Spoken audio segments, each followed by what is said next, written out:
Hello Blick, Oui, salut. qui es-tu? Je suis Blick Bassi, un artiste musicien, écrivain, entrepreneur et réalisateur. Voilà, en fait, je suis une personne plurielle, en fait, quoi. Super. Bon, c'est vrai que quand on connaît la personne, c'est moins intuitif parce que du coup, faut faire comme si je te connais pas pour poser des questions. Alors donc du coup, tout ça, tu le fais depuis combien de temps?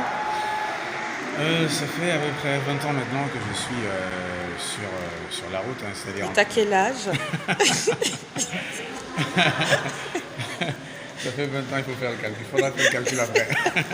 Je suis sur la Non route et mais puis t'as grandi, oui, devant un peu les caméras, hein. Donc là, tu fais oui. le timide, mais en vrai, t'es pas timide du tout. Donc voilà, c'est 20 ans que je suis sur la route en tant qu'artiste musicien et parallèlement à ça, j'essaie de construire des choses vraiment autour de la culture pour essayer d'amener voilà, les uns et les autres à tout simplement porter leur récit par eux-mêmes, puisque jusqu'aujourd'hui, nous nous rendons compte que la problématique de notre continent est basée sur le fait que notre récit n'a jamais été réellement porté par nous-mêmes. Et donc, notre travail avec le MOCA, c'est vraiment d'essayer de faire en sorte que ce travail puisse être porté par nous-mêmes.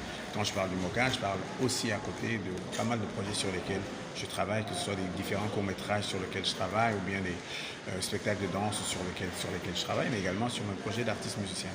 Donc l'Afrique reste ta source principale d'inspiration. Il ne peut pas être autrement puisque je suis né au Cameroun, j'ai grandi au Cameroun. Toute ma construction spirituelle, morale euh, a été faite dans le continent, entre la ville de Yaoundé et mon village Mintaba. Donc moi je me considère comme un néo-rural, comme un villageois. Et c'est tout ça qui m'a donné la possibilité aujourd'hui de pouvoir comprendre le monde et de pouvoir m'en sortir un peu quel que soit l'endroit où je vis. Et je pense qu'il est important pour moi de le dire en fait et de le partager avec les uns et les autres, quoi. Et donc, est-ce que tu restes en contact avec les artistes du continent actuellement ou tu es plus tourné sur la diaspora? Mais en fait, je suis très actif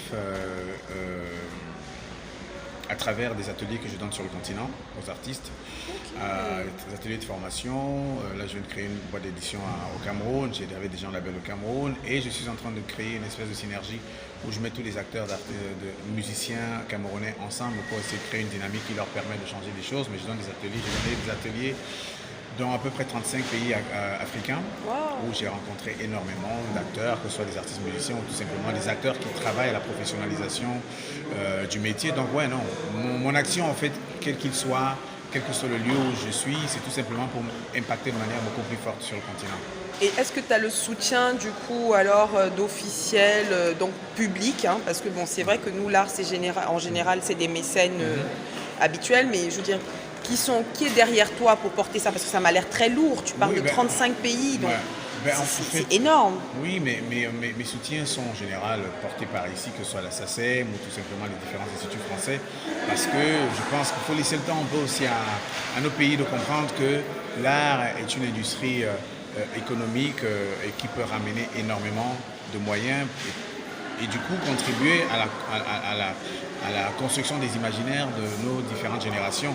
Donc pour le moment, j'essaie de travailler non seulement avec mes différents moyens, mais également avec des structures qui sont des structures internationales en attendant que petit à petit nous puissions avoir localement des gouvernants, des privés qui comprennent que en fait notre problème il n'est pas économique, il est culturel. Et la culture est au centre du développement de notre continent. Ok. Et donc, est-ce que tu encourages aujourd'hui un jeune à devenir artiste? Mais bien sûr, en fait, j'encourage les jeunes à devenir artistes, mais surtout dans ce processus, dans son processus de développement, de comprendre, prendre le temps de comprendre les bases du métier. Parce que je pense pas qu'il y ait un seul métier sur la Terre où les principaux concernés n'ont aucune notion, n'ont aucune base. Et malheureusement, c'est le cas pour beaucoup d'artistes. Et donc, c'est la raison pour laquelle je m'implique aussi, pour tout simplement amener ces artistes à comprendre les bases de leur métier, à s'impliquer et à mieux s'impliquer parce que, en connaissance de cause, et c'est réellement en fait tout ce qui va les amener à s'en sortir. Et moi, je dis toujours que les artistes talentueux, il y en a énormément. La différence entre les uns et les autres, c'est l'intelligence qui anime ceux qui réussissent.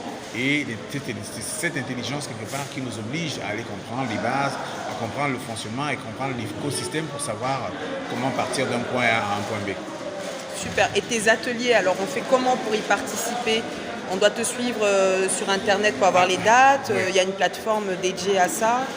Oui, sur mes ateliers, je pense qu'on peut me suivre déjà sur le travail que je fais à travers le label Authentique A1 que j'ai créé l'année dernière ici en France et qui produit des artistes d'ici et du continent. La première artiste d'ailleurs que j'ai signée est une rappeuse malienne qui s'appelle Ami Irewolo. Et à côté, j'ai une association à travers laquelle je fais ces différents ateliers. Et je pense qu'en suivant mes différents réseaux sociaux, on ne peut pas rater les informations autour des différentes formations que je donne. Donc il faut taper quoi alors sur les réseaux sociaux? Blick Bassi, Twitter, Blick Bassi, Facebook, Blick Bassi.